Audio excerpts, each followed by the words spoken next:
What's up, knife freaks, sharpness geeks, and purveyors of stabby goodness? Welcome to the Knife Freak Show. My name's Jonathan McNeese. This is my co-host, Mr. Chase Boatwright. Greetings. So, just so you guys know, a little technical note here. You guys have heard us talk about how we have to record without being able to see each other to get this thing to work. Well, apparently the software that we've been using has changed things up, and that's no longer an option.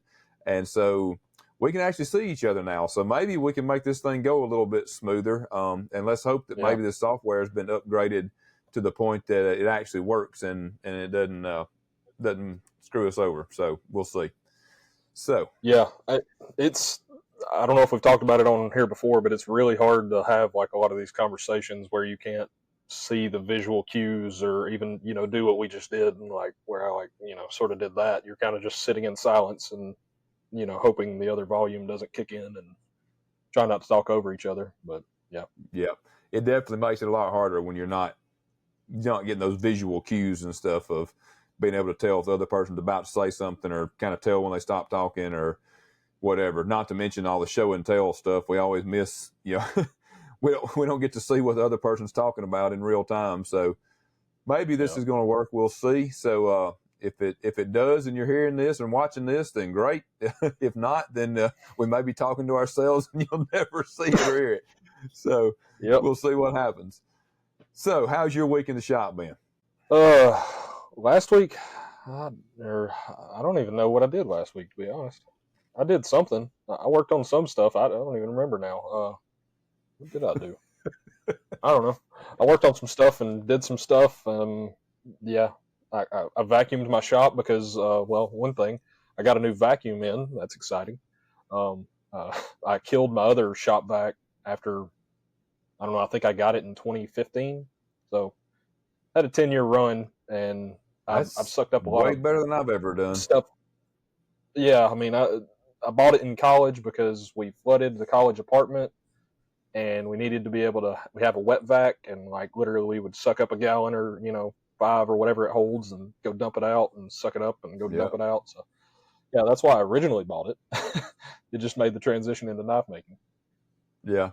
That reminds me, this would have been a conversation to have before you bought this one, but we bought a new shop vac actually not long ago either. We're running that little desktop mini mill to run G10 and micarta and stuff in, and that's something I actually need to show a video on. Speaking of that, so you guys that are listening can see what we're talking about. I'll try to get that posted up on Instagram here and maybe YouTube as well pretty soon. It's a really cool little machine.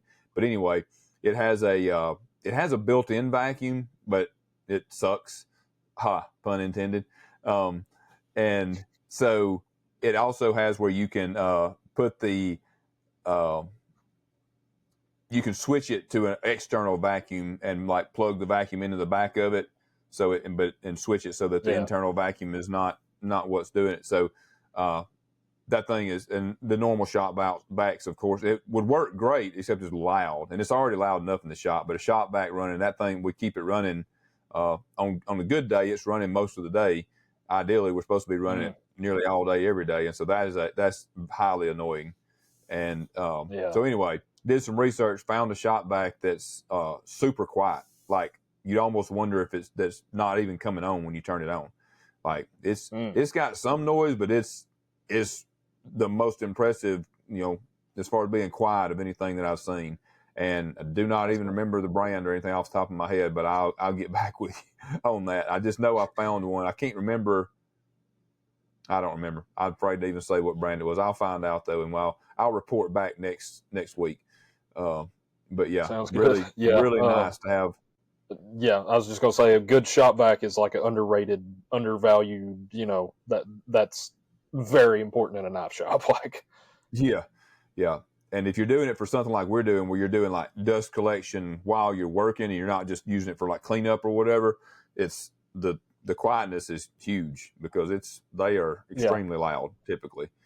So yeah, that's sure. cool. I'll try to remember and do an update on that next week, but that's cool, and do a little update on the other Instagram and YouTube on the little mini mill. But well, that's cool. So got some stuff done, got upgraded the shop back, or replaced the shop back. So sounds like you had a pretty decent week. Yeah. And actually, it just now occurred to me, remembered that we're recording this late, guys, because I was out of town this past weekend when we normally record. So it's the timing's a little off. We apologize, but we're going to at least get one in. It's just going to be a couple of days late.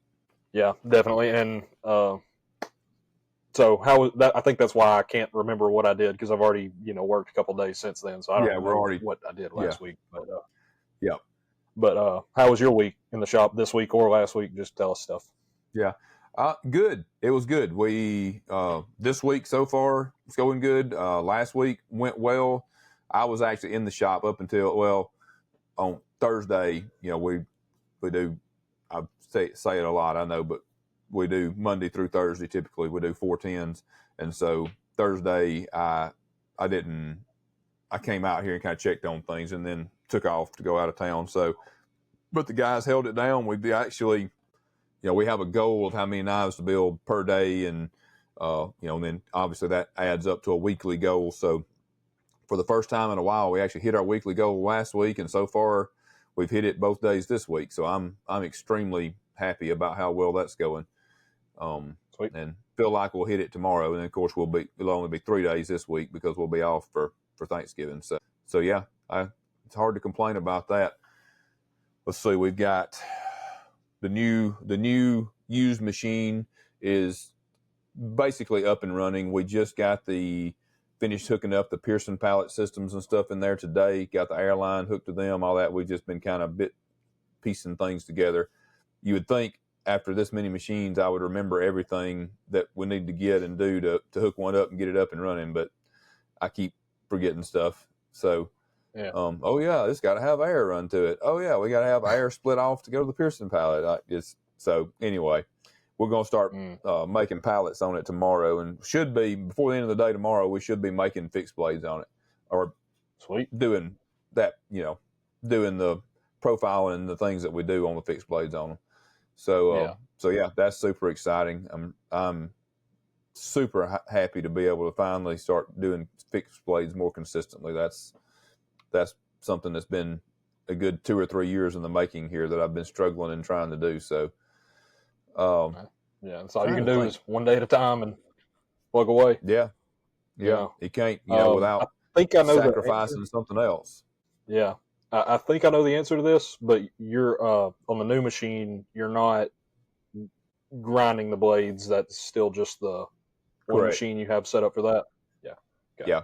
We still got one machine for that, and honestly, that'll be our next bottleneck. We'll be having time to grind enough blades. So there's a couple of things we can do to probably speed it up a little bit. We're still, we got started with this new process, and it's working. So I've kind of, when something starts working, I'm always very hesitant to, even if it's not the most efficient, I'm like, okay, don't breathe on it. Like, don't change anything. Do it exactly the same way. I don't care if it's not as efficient. But I think we're about to the point where we can do a couple of things where we can make it at least a little bit more efficient to where we can run more blades, like at least run a few, like as when we leave, set it to run a few. Right now, it basically, somebody has to reload a blade every 6 minutes or so. So that's not super efficient. The amount of time it will take to run the blade won't really change, but if we can load it up to run 5, 6, 10 blades at a time, then if you set that to run as we leave the shop, and then maybe I reload it and run it again before I go to bed, like I typically do with everything else, that sneaks in quite a few extra grinds before the day's over with. So not to mention man hours of person standing at machine and just waiting on, for a couple minutes. I mean, waiting, but still it's 6 minutes. Someone's just standing there. To be honest, don't really have a whole lot of time. There's not much of the watching and waiting that goes on. I'm kind of a stickler on, having very little wasted time in the shop. So they're typically. I know that, but there's also not a whole lot of time to do much else in 6 minutes. I mean, you could be taking other stuff off pallets and doing some small stuff, but you'd be surprised. Can't go. I mean, but there's things you can do. There's always things to do. Yeah, we have the guy particularly that does it on the weekend. that runs it some. He's able to get a good bit of. He just basically sets a 6-minute timer on his phone, and as soon as it starts, he goes over there, starts processing handles, deburring stuff or whatever. And it's to me, it would be highly annoying the way I like to work to have to interrupt it every 6 minutes. But it's you do that, constantly. It's 6 minutes at a time. You can chip away at a good bit of work if it'd be different if it was like, we were in a huge shop and it was way on the other side or whatever, and half your time was spent walking back and forth to the machine. But we're talking a few steps, so it works pretty well, but it could definitely be more efficient. So, but the next purchase probably will be an actual 5-axis machine. This is, I know but so everybody knows, this is a 3-axis machine that we put a trunnion on, so to give it 5-axis capability. And the next one we'll probably just buy a small 5-axis machine to up our grinding capacity. So I figure probably first quarter or so of next year we'll be hitting that. So we shall see. That's awesome. Yeah. Good. Glad things are moving well for you, going up, and more machines on the horizon. It sounds like. I did want to mention 2 things on the note of last episode, where we had our sort of handle discussion and my Blue Micarta rant that a lot of people thought was funny. Apparently, got some messages over the week, and people were asking for Blue Micarta, and I had to quietly as I could tell them no. But anyway, first thing on the Blue Micarta is not all Blue Micarta is bad. I've used some good Blue Micarta. It was just this particular Blue Micarta that I had this much issue with. I've had some other Blue Micarta that worked fine, but it was inconsistent in color. I've had some that was perfectly fine working, perfectly good in color, etc. So didn't want that to. I just kind of started thinking in my head that people may have the wrong impression on that. Other thing is one of our listeners reached out and wanted to ask our opinions on the new glass composites that have been coming out, particularly from Fat Carbon and from Morphaholic. And for those that don't know, Morphaholic is, I think he's some sort of engineer. He's on Instagram. That's it's at Morphaholic is his name.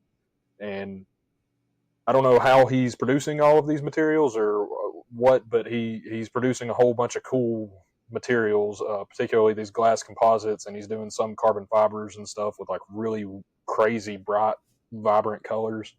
But from my understanding, the glass, they just call it glass and or glass composite, and it looks like just a bunch of shards of glass or fiberglass that are just like stuck all in there, not necessarily uniform like G10 in a sheet. And so, and in my experience, which is very limited, I've only worked with, I think, 2, maybe on 2 knives. I'm not even confident about the second knife. I can't remember. It works like G10.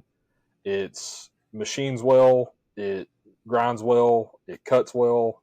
But it has a very cool look to it. I like it better than G10 due to the visual contrast, I guess, you get when you grind into it. It has that more like a micarta type of contrast, or like a rag micarta type of contrast, where you get all this different randomness, but it's still kind of uniform, because all those different fibers are not necessarily all set in there at the same angle, or whatever. It's sort of like that shred carbon fiber type stuff in a lot of ways. But so that was, I guess, a big reason we didn't talk about it last week, is I have very little experience, and I don't think you have any experience, do you? No, I haven't used any at all, so I can't. Yeah, I can't give any feedback on that, unfortunately. But it sounds interesting. But, it's interesting stuff. I mean, for a while, it was just the Westinghouse stuff. Apparently, Westinghouse made it originally back in the day, and when a material is, even when it gets above like $100 for just a set of scales for one knife, I'm probably out. That's just me. I'm cheap like that, I guess, but I'm not, I don't see putting, $500 scales on a knife. I just can't bring myself to do it. Even if the return, will be there when I sell the knife, it's not that, that's not the point. The point is, the general outlay of it. when I'm purchasing the material. Cash flow is generally the key thing, because I could buy, I don't even know how many sheets of micarta and G10 and Rich Lot for $500. Like, I don't even know how many I could buy, but it would be a lot.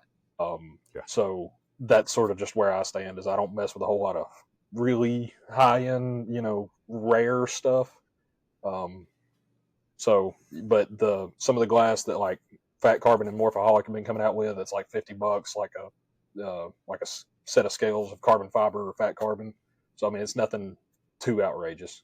Cool. I'll have to look at that, because I'm completely behind the curve on it. I haven't even that didn't even come on my radar, so I'll check that out. But that's interesting. So yeah, it's definitely cool when it gets really good, like solid, consistent color, much like G10 does. I think due to that fiberglass epoxy process, whatever it may be. Yeah. So yeah. All right. Cool. Definitely worth checking out. Yeah.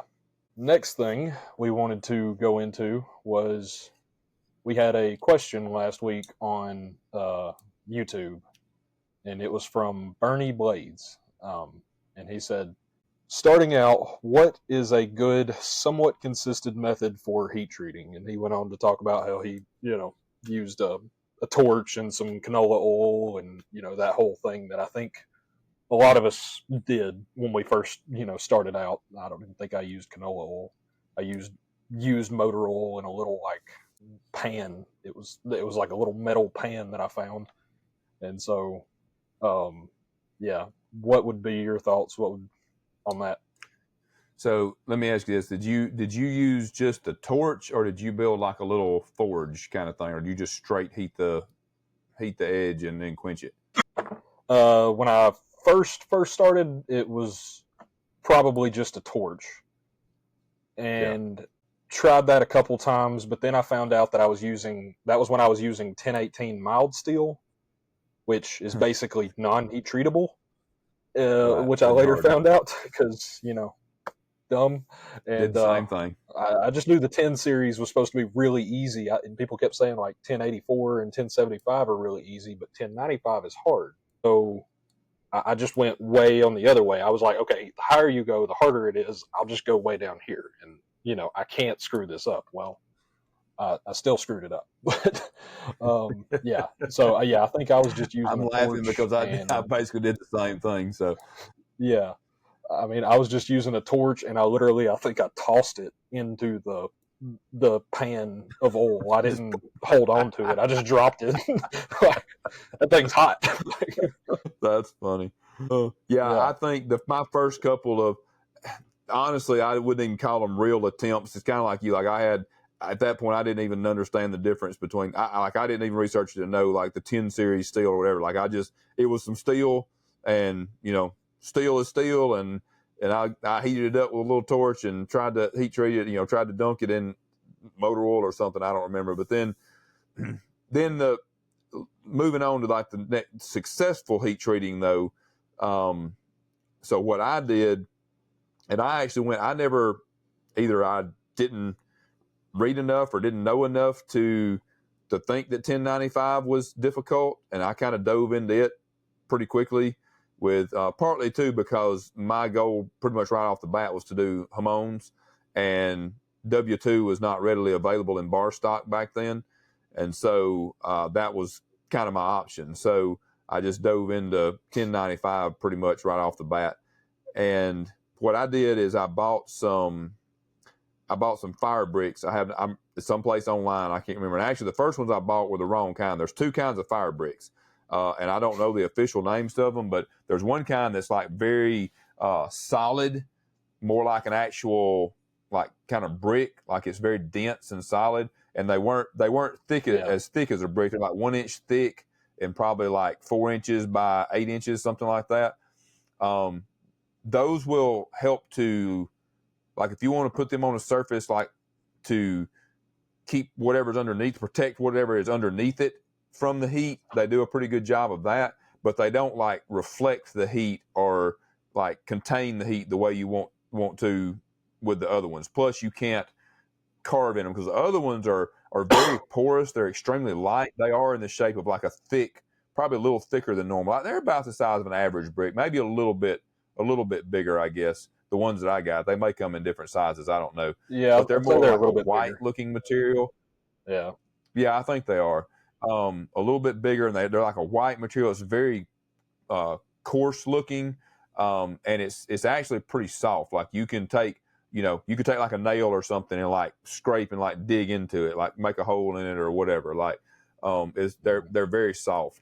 And so what I ended up doing was I bought a few of those and I stacked them up and basically created a little cubby, like a little forge essentially, and I drilled or bored a hole. I don't remember how I did it, whatever, but carefully because they will crack pretty easy too, because they're so porous and they're a little bit crumbly if you're not careful. So I managed to get a hole through the center of one, and it was on one side of the forge, and I just took my little torch and just a regular propane torch, like the little I think I did. I don't remember if I may have tried it with the ones that screw straight on the bottle first. I can't remember, but pretty quickly I found the attachment that's like a hose that goes to the torch head, and then you screw the one end on the bottle, and then it's got a hose that goes to it, so you're not stuck with the torch head attached to the nozzle's not attached directly to the bottle. There's a hose in between, and so then I would take that and I'd stick the nozzle of the hose most of the way through that hole, basically almost flush with the inside of the hole.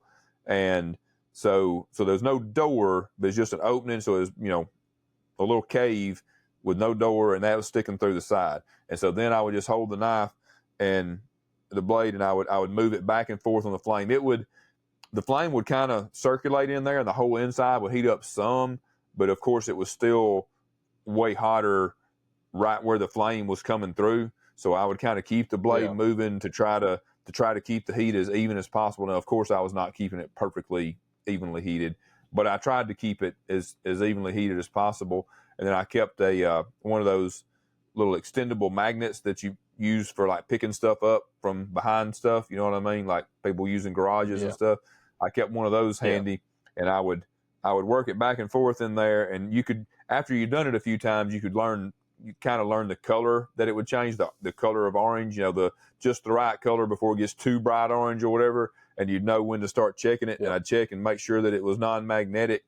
Then I actually had some, instead of used motor, I just didn't have any used motor oil on hand. I went down to a Dollar General and bought some, it was actually synthetic. What was it? It wasn't motor oil. I think it was transmission fluid. I want to say it was synthetic transmission fluid. I don't think it was actual motor oil. I could be wrong. That's been quite a while ago. So I think it was synthetic transmission fluid. And I had like baking pot or whatever. Yeah.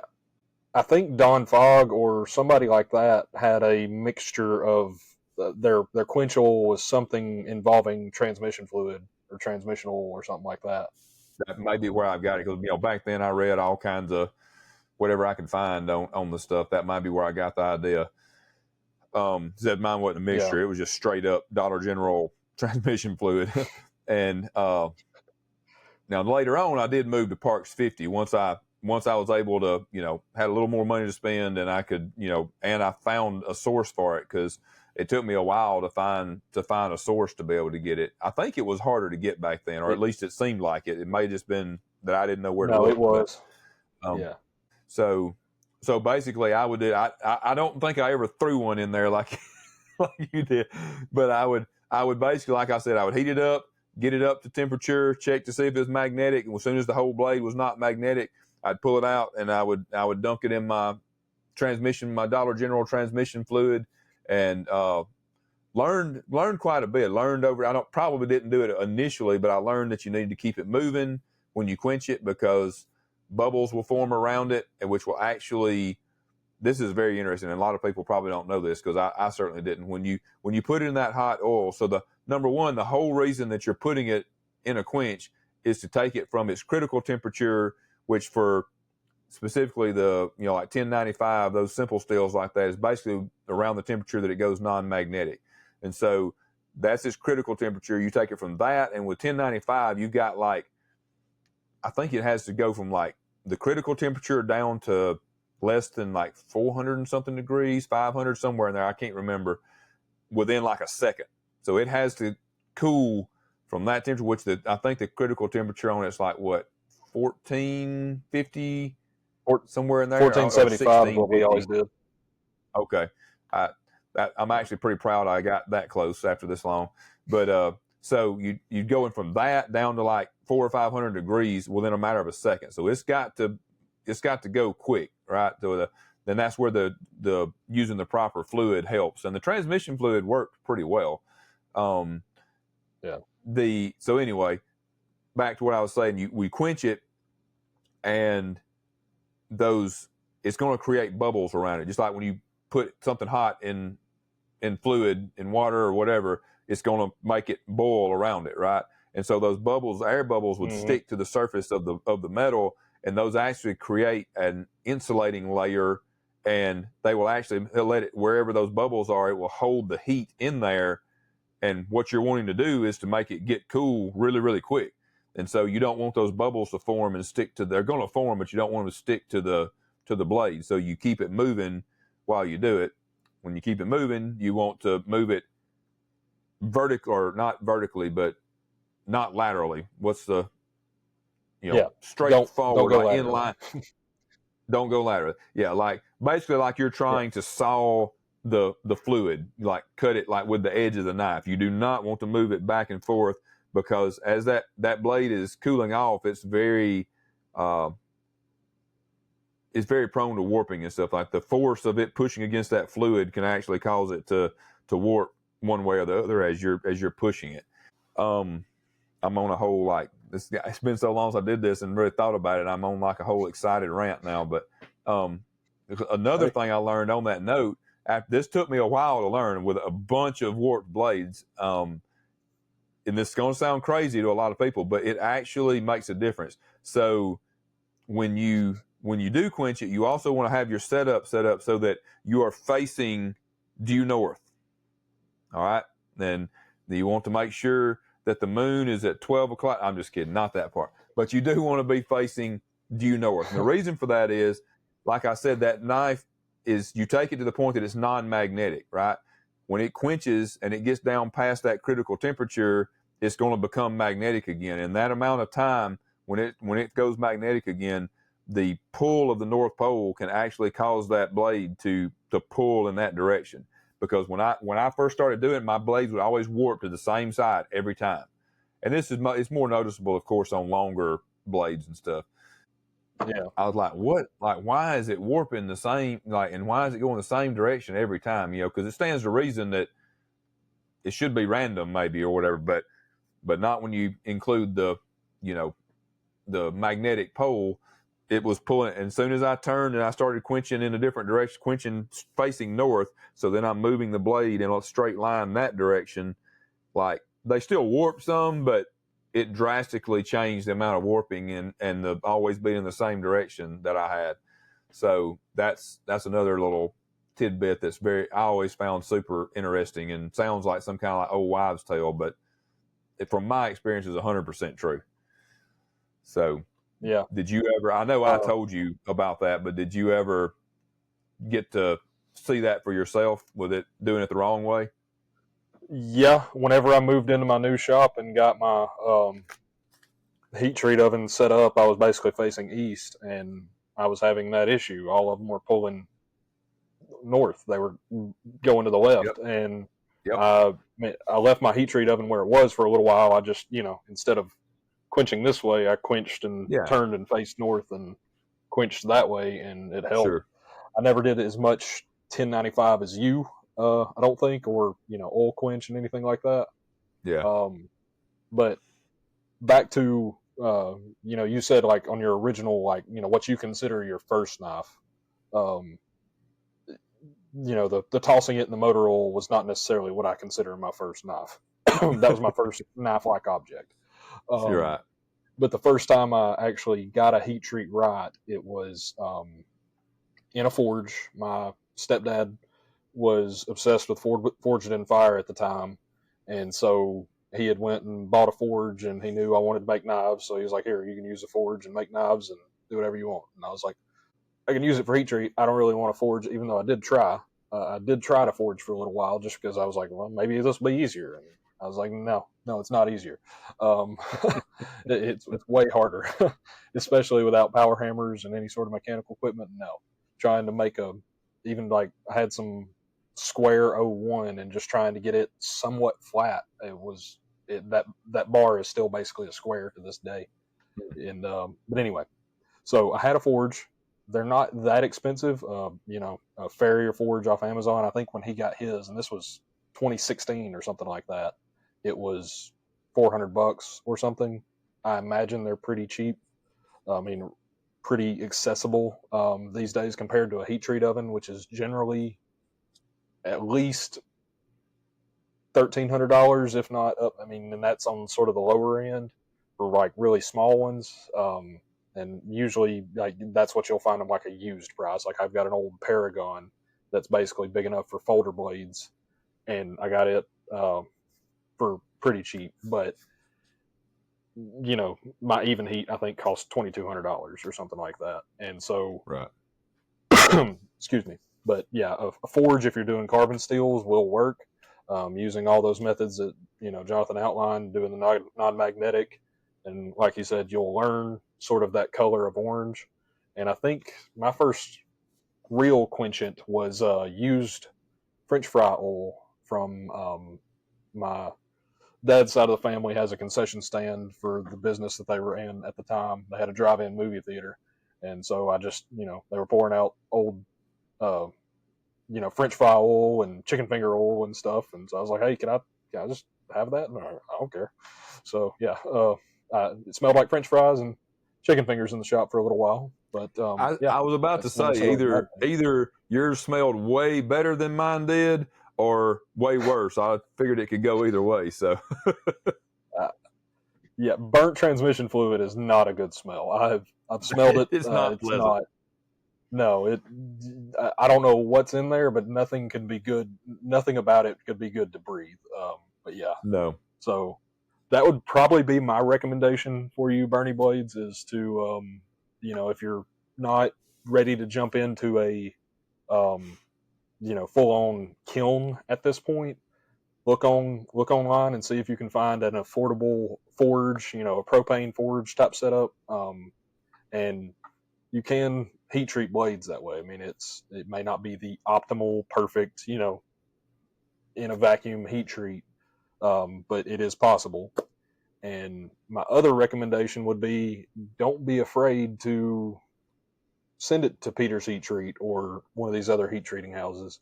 You don't have to heat treat it yourself. I know it costs more money and all that, but if you're worried about having the most optimum heat treat, this is advice that I'm talking to myself about, because I still struggle to actually like send stuff away and let my hands not be in control of it. But like I struggle with doing water jet. I struggle with sending stuff to heat treat and stuff like that. So like anytime it leaves my possession, it makes me nervous. But don't be afraid to use one of those services if you're not confident in your heat treat.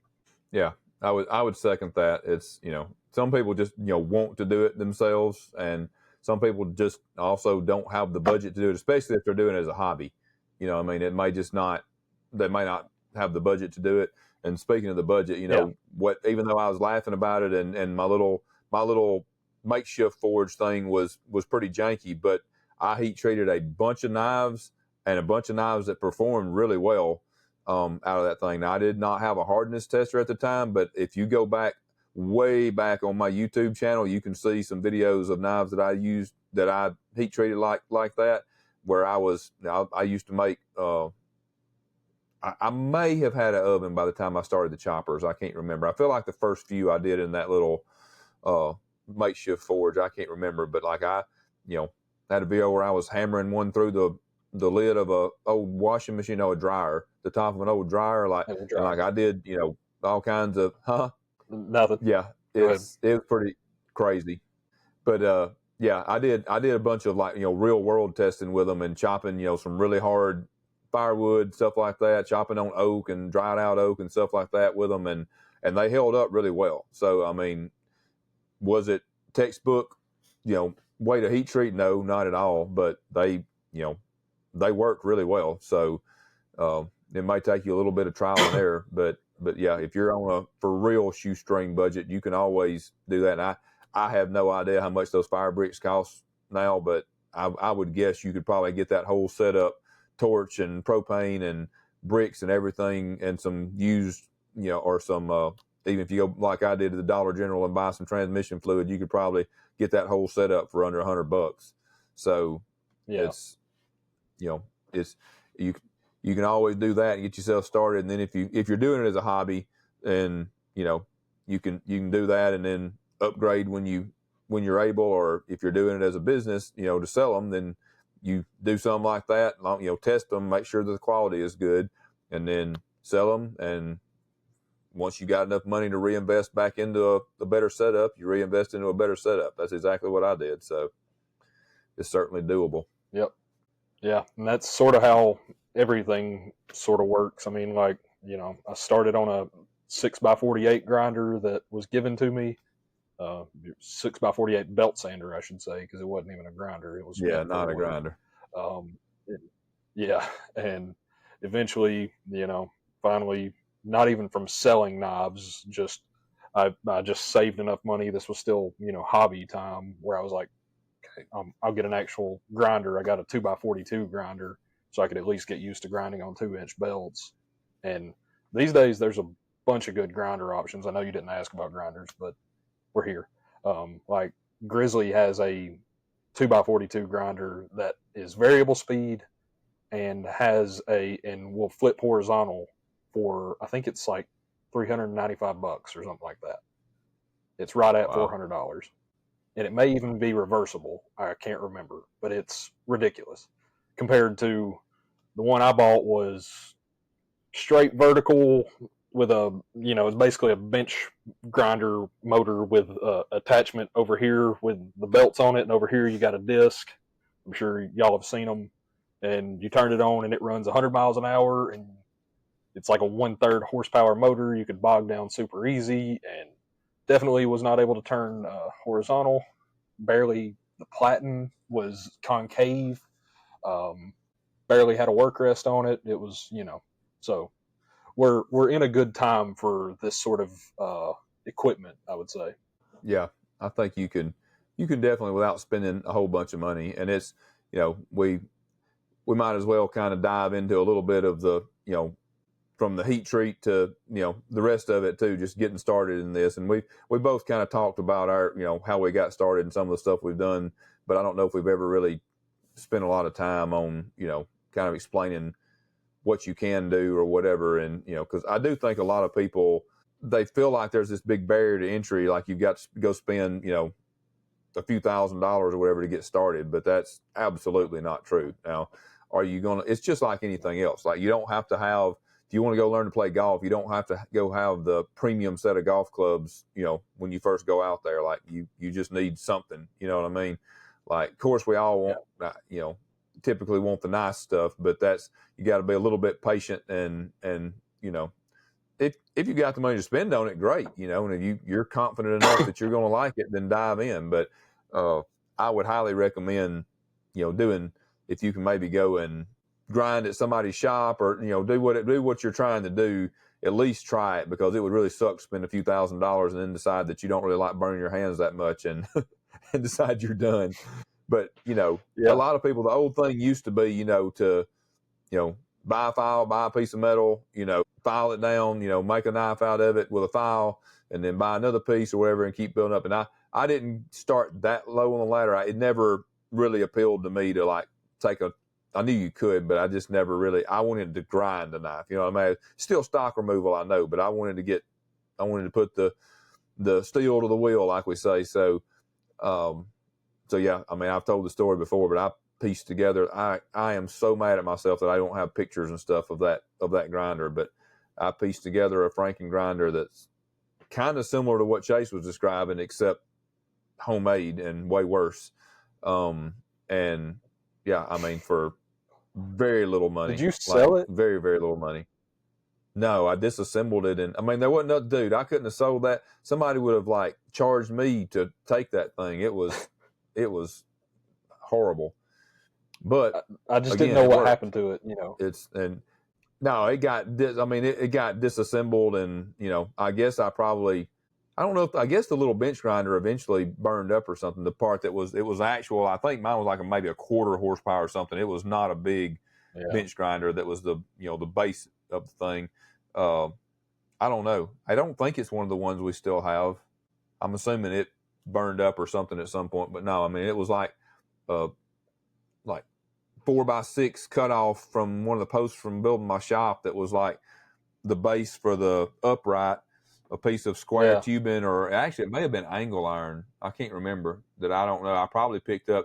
So I used to work construction, not when I wasn't working construction when I started making knives, but I had worked construction in the past, and I'm kind of a pack rat, and I had collected some pieces of angle iron and things like that out of the scrap piles at work over the years. And so I don't remember what all I used, but it was either a piece of square tubing or some angle iron. And I may have bought a couple of pieces like from Lowe's or whatever out of the little metal rack.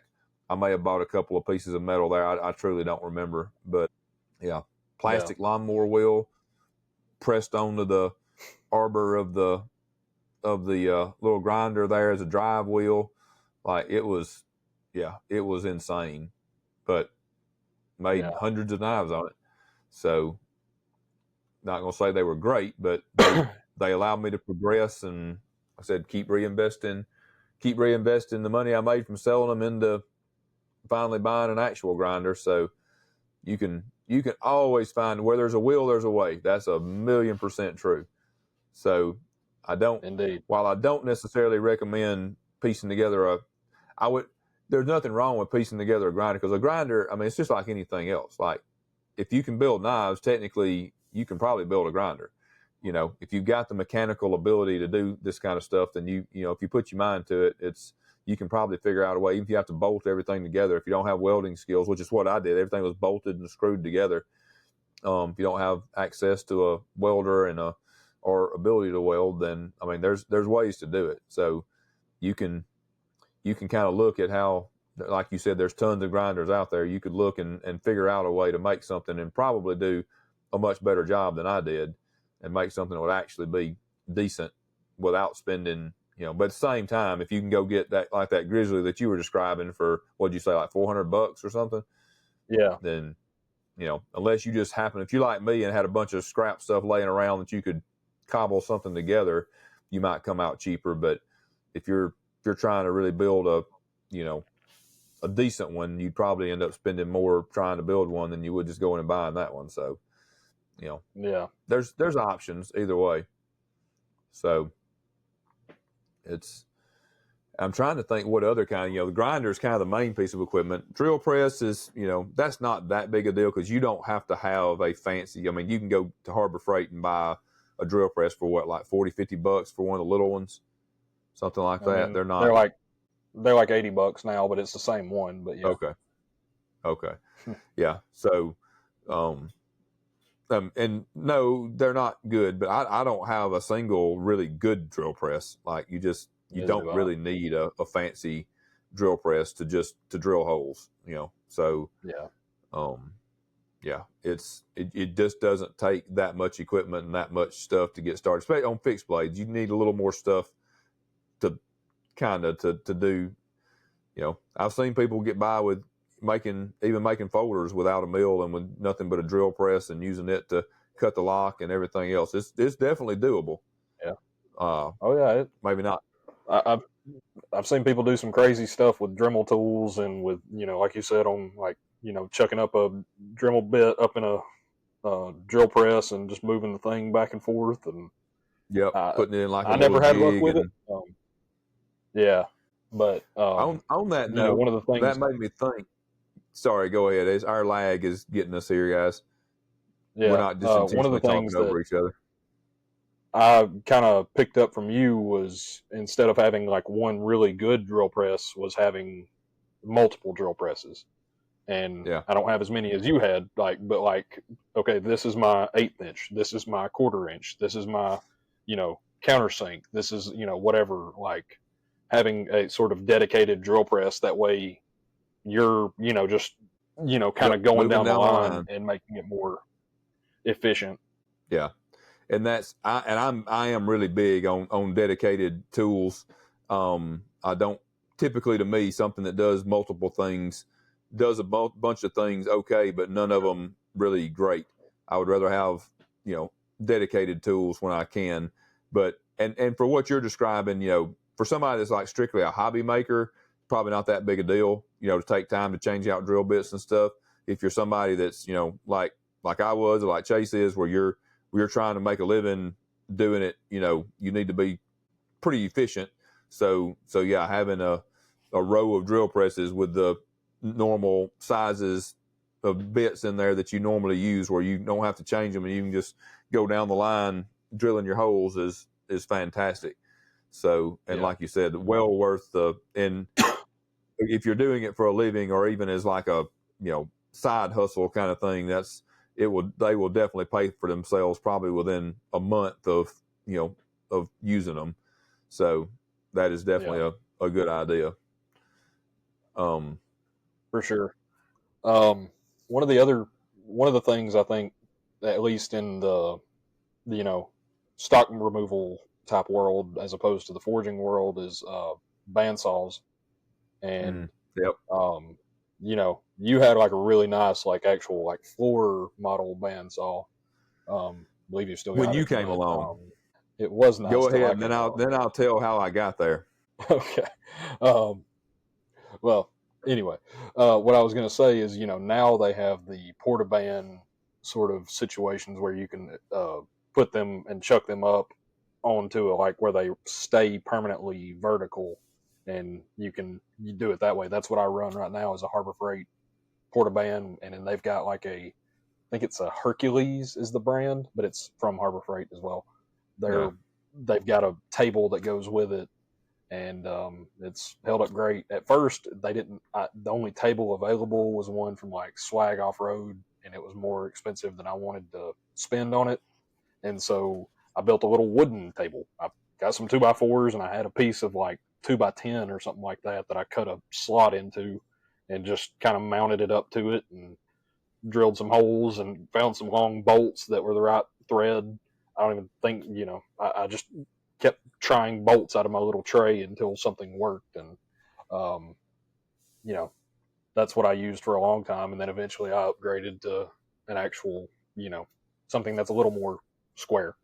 So, but yeah. Yeah, bandsaw it can be a little bit of a sticking point, but there's ways around it. Like you said, and even the one I got, it's not like a super nice bandsaw, but it's, it is a floor, an upright one or whatever. And I had one of the vertical, well, the ones that can lay down, or like vertical or horizontal, from Harbor Freight. Yeah. Before that one, I didn't use it a Yeah. whole lot because it sucked so bad.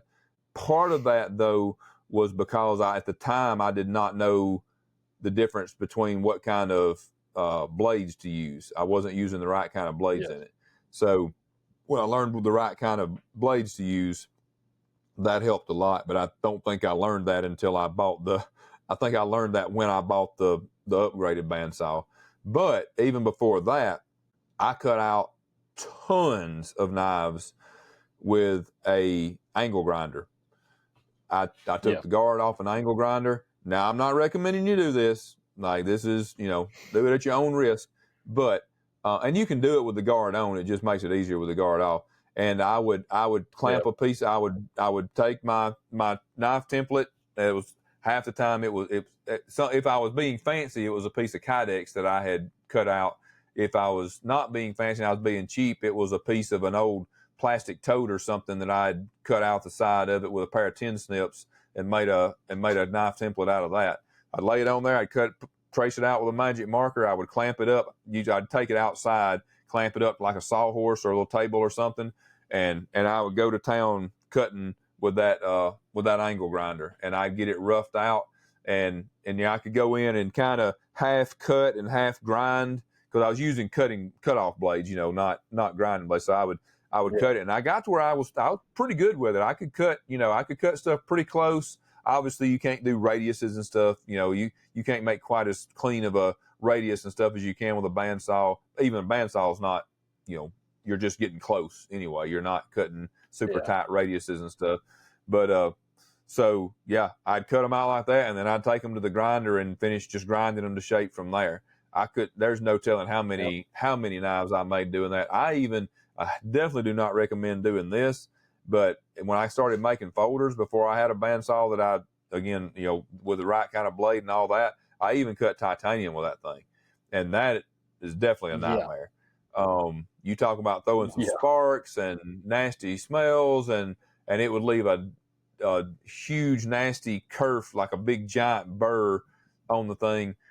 And then which I'd have to grind off on the grinder, on the belt grinder, which was not fun at all, and a whole bunch of extra time. But I did it until I could get a piece of equipment that I didn't have to do it. So I definitely do not recommend that for cutting titanium. You're probably way better off to do the setup that Chase talked about for all of it. But in a pinch, you can for sure cut stuff out especially steel especially if you're doing if you're a hobby maker. I'm thinking more towards like people making fixed blades and stuff. Like you can 100% cut it out close enough with a angle grinder and a cutoff wheel, and then finish off profiling it on. You're going to finish profiling on the grinder, whatever you cut it with, So it's just usually more to grind away with a angle grinder cut. But yeah, you can 100% do it. That will get you by if you need to. Again, I don't, proceed at your own risk. I will say this too. One thing I definitely would not ever do with an angle grinder and a cutoff wheel is to think that it's a smart idea to clamp it up in a vise and then cut it on and lock it. You got the little button where you can lock the trigger on, so you're not having to hold the trigger down, and then try to use that like a saw. Definitely do not do that. I had some of the nastiest wounds I ever got doing this from that. That was it was nasty. Lucky I didn't lose a finger or two, and I mean it was immediate too. And as soon as I did it, I was like, "You dumbass! Like why did you knew better than that?" But I mean, as soon as I touched the wheel with it, like my fingers went right into it, right across my knuckles, and I was like, why? But anyway, and of course it left that grit and stuff from that wheel in there. It was they was. They weren't super deep or super bad, but they were nasty. Yeah, my Amy, and her being the nurse that she is or was, whatever, she definitely was not happy about that one. She's like, I think she probably called me a dumbass too. Because it's like a cut and a burn at the same time. Like I've cut myself on the side of belts like that. Like the edge of the belt will actually be able to cut you. Oh yeah. For those of you that don't know, especially like thin J-Flex, like 220 J-Flex belts, the edge of that belt, I mean, it's like a high-speed paper cut, basically, with grit, like with really sandpaper plus whatever, steel or titanium or whatever else is now infused in that cut too. And it's burnt and it's cut and it stings and it's not fun. And it's not like a clean cut with like a sharp edge, like a knife. It's like it removes a hunk of. It cuts a groove down out of it. It doesn't just slice it and where it can kind of close back up. It's a big gaping. Yeah. Anyway, hope we don't have too many people with weak stomachs on here. But for sure. But yeah, I've definitely done the angle grinder method too. I've got some S110V that I don't use a whole lot because my bandsaw will not cut it. I've tried multiple different blades of the Portaband blades, but it will not cut it. I don't know if it wasn't annealed right because it's all been the same sheet. I've been using the same sheet for a while, but any S110V knife that you've seen come out of my shop was cut out with an angle grinder. And I attempted to cut some titanium once. I can't remember why I did that. Maybe I was thinking it would be faster. Maybe I was out of bandsaw blades. I don't know why, but I did it. and then I immediately regretted it because of that kerf that you were talking about on the outside, like literally an inch or so of like basically like heat hardened titanium that's like flashed off the side and it's sort of like melted back into place, and it was a nightmare to get that off. Yep. Yep. Definitely do not recommend that. I'd go buy the little porta band or something all day long before I did that. That's not real viable. Your fixed blade stuff, Yeah. cutting steel, you can absolutely get by with it, but I definitely do not recommend titanium. When you were doing that, like for the angle grinder method for fixed blades and stuff, were you cutting handle material that way too, or? No, I don't think I ever cut handle material that way. I'm trying to think how I cut it then. I may have been cutting it on that cheap Harbor Freight bandsaw. May have been the one thing that I was actually cutting on there. I honestly don't remember in the very beginning how I was. I wouldn't swear to it that I wasn't buying handle blanks, that were, when you Just you either scales? buy handle and like scales, and which is it's an oversized blank, but I wouldn't swear to it that I didn't trace off the pattern on them and then just grind it all the way on the grinder. Seems, I think I did some of that. I honestly don't remember for sure. I think you would burn the crap out of G10 and stuff if you tried to cut it with it, and it would definitely be nasty. I think I had to have either just ground it away on the grinder, or maybe did some of them on the cheap bandsaw. I can't remember. I'm pretty sure I did some of both. Obviously, when we upgraded and got the better bandsaw, we did it on the bandsaw. But yeah, because I mean, sheets are cheaper per, like the suppliers have to do less processing to the per sheets. square inch. So per square inch they're cheaper. So like if you're doing a lot of stuff and you're able to cut it, sheets are better. But if that's sort of a hang up point, I would definitely say scales are probably preferable in that aspect. Did you have anything else you sort of wanted to talk about as far as like starting off on making? Or no, I think that I'm sure there's some other weird stuff that I did that was insane, but I can't think of anything. That covers most of the stuff. Drilling holes, cutting out stuff, grinding, the heat treat. That's pretty much, that's just about everything that you do. The rest of it's other just hand tools and stuff like that. That's pretty basic stuff. So one thing I'd never even entered my brain to research or look at or anything like that until I entered your shop was making a sheath. I'd been trying to make fixed blades for a little while, but did not. I was just make knife, make knife. That is idea. I couldn't formulate thought past that. It was just knife. But once I got to your shop and you were making Kydex sheaths for your fixed blades, I was like, oh yeah, that should probably be a consideration. I never thought about that. And I mean, I think if you're selling fixed blade knives, you need to be able to provide a sheath to your customer. That's just my personal philosophy. Not hating on anybody out there that doesn't do that. I'm just saying, in my opinion, if you're selling someone a knife, it needs to be carryable. Unless it's, a $10,000 art dagger that you're going to hang up in a wall in a glass case. That's fine. But it doesn't need a sheath. But and you can always Kydex get like we do now. I mean, we outsource the sheaths to other. When I say I always cringe when I say outsource, because I always feel like I need to qualify that with it's U.S. We're obviously not getting sheaths made in China or something, but it's other pretty small Kydex shop or whatever. But anyway, you can do that, but. And I guess we could hit on real quick, since you brought that up. The Kydex, was that probably where you were going with it?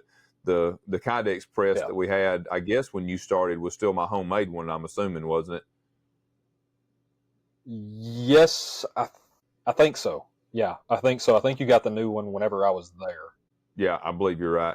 So it's super simple, guys, and there's probably way better ways of doing it. And I've actually seen, I've seen guys use way better methods with just using a couple of pieces of metal or even wood with foam on it and put it in a vise and clamp it up, the two sides, just make a sandwich with a vise to put it in there. But what I had done was I had two pieces of 2x12 or 2x10, and I had bought some. I think the foam that I bought was the first that I got was I first used the pads for like sleeping bags, like camping, like the foam pads you buy to put roll out and put your sleeping bag on.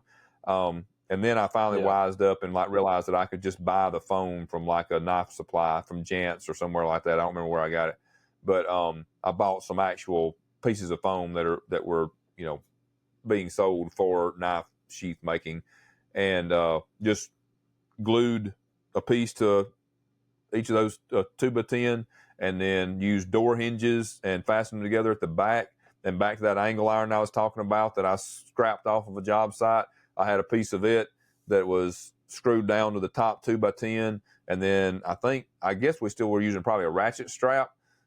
The handle stuck out, so you had some leverage, and I had I think I may have put an eye bolt or something in it out there. I can't remember. And then I think we had if I remember right, we had a ratchet strap that would go down to like a leg of the bench or whatever, and we'd put them in there, clamp them down, take that ratchet strap and tighten it down, and that would squish it down. And there's way better, methods out there. Like I said, the two pieces of wood or aluminum or something with some foam glued on them in a 6-inch bench vise would have probably done way better and probably been easier. But that was, I had seen sheath pressing things before, and I basically was making a homemade version of what I had seen. I didn't even think about doing it with a vise or whatever. But yeah, that was another homemade rig that we used for years. So even up until 2019, 2020, I guess, about the time we retired. That right in there. I think it was in 2020 after I started working for you. Yeah, I think that's right. I think it was sometime not too long after you started that we bought and the other one we bought is just basically a better commercial version of the same thing. It's and we use, even for it, we ditched the ratchet strap. It's kind of the same design, but we ditched it's kind of like a waffle iron basically, but with foam in it, kind of like that kind of construction, at least just a hinge thing on the back. And then we actually did put a chain on it and hooked it and have a what do you call those, like toggle clamps? Is that what it's called, a toggle clamp? I think so. So like you have a hook on each end of it, and it's got like a toggle lever that you throw, that it's like a cam action that it tightens it down and locks down. So you throw that and hope that you got it all the way down, because if you're not, it would pop back out and catch your knuckles if you're not careful. But anyway, and scare the shit out of you too. Oh yeah, it definitely would. But yeah, that was another little homemade deal that I forgot about. But yeah, so as you can see, guys, if you're hobby maker, or you're thinking about getting into it or whatever, there's so much information out there. Like you can probably find way better and do way better than even the stuff that I've just been describing. That's just how I muddled my way through it, and Chase too. So don't let feeling like there's a barrier to entry of equipment and tools and stuff like that. Don't let that stop you if you've got the itch to give it a try, because there's kind of no excuse not to go ahead and try it. There's just it doesn't take that much. Yeah.